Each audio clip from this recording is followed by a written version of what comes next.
y'all? I know it's been a little bit of a minute, but I wanted to make sure that I had some kind of content that can not only just feed my military aspect of individuals, but also you know, just a little bit of advice. And I wanted to make sure that I was good enough with the material that I had, and then just transitioning this into content. But without further ado, this is the top 5 things that I've learned since being in the military. I've been moving calm, don't start no trouble with me. Trying to keep it peaceful is a struggle. Number 1 would be waking up earlier than you actually have to. You are in the service of serving people, okay? And if you don't have energy for yourself, you can't expect to have that kind of energy for other people, right? So you want to make sure that you're taken care of, even if it's getting up 30 minutes earlier or taking those lunch breaks and just getting back to yourself, because you can't give from an empty cup. Number 2, mentor and seek out mentorship.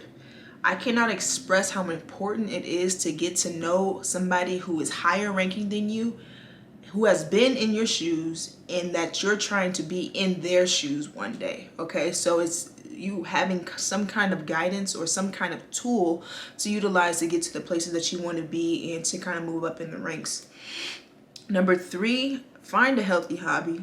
The military is not the end all be all, but it is, you know, your means of income, especially if you're active duty. But you also want to make sure that you still have some kind of individual identity about you. What do I mean by that? I mean, you are still a human being. The Army is what you do. It's not necessarily who you are. You need to leave. That is disgusting. And, you know, there might be some backlash when it comes to people. The Army is who I am. Okay, cool. That's perfectly fine. But from my perspective, I strongly do believe that you were created and crafted as an individual to add to the diversity of what everybody else's individuality is. Okay.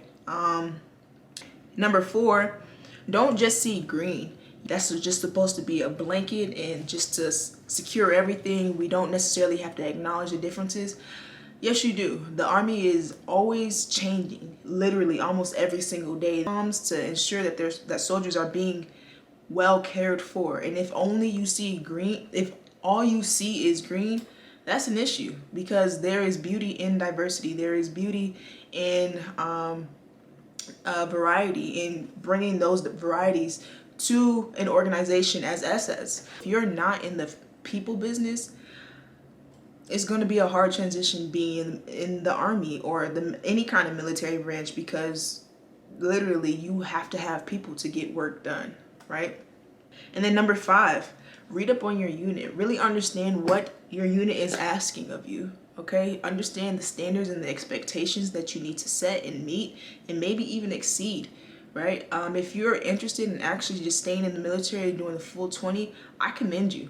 It's not for everybody, but if you're able to really put yourself in shoes to be successful, you got it made, really. It's going to be difficult, but as long as you keep trudging forward and keep doing what you know you have to do in order to move up in the ranks and finding mentorship and even mentoring, you'll learn so much more in a quicker amount of time.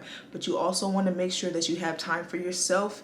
Acknowledge that you are an individual first, because you cannot give from emptiness. Okay, the Army is it can come with a lot of opportunities, and it can also come with a lot of vices, but you have to have the discernment to know and understand what your limits are and how far you're willing to go when it comes to being involved with certain crowds or taking certain tasks.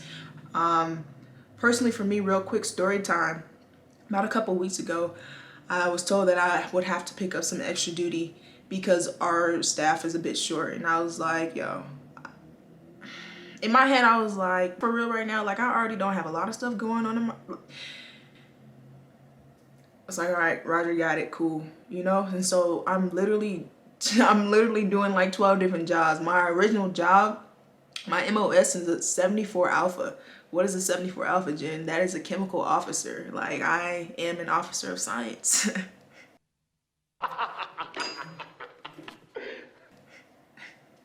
It's my responsibility to aid and to suggest certain safety protection measures to the commander when it comes to weapons of mass destruction or chemical threats. That is my primary MOS. It's like you're gonna be tasked to do other things, especially as a chemical officer. So really that's a reward. It's difficult sometimes, but I really have to step back and remember I am an individual. I'm a person first. I cannot serve if I'm not filled within my means. And my lady was telling me all this stressful environment can really teach you something, and you can transition everything that you learn in the Army outside of the Army. You know, it can benefit you if you want it to benefit you. It can stress you out if you allow it to stress you out. Nobody wants to be stressed out, but you can't, it'll happen if you allow it. So really taking charge of your career early, understanding what your current vices are and what it is that you want to do in the military, reading up on certain things, and even getting to know different kinds of people. Kind of just to sum up everything, or the top 5 things that I've learned since being in the Army for 1 year. If you like another video, let me know down in the comments, or even just send me a message like, hey, do you think you can do a video on this? I'll study up on it. I'll get my PhD in understanding and really apply it and get this train moving. But I do appreciate y'all's time.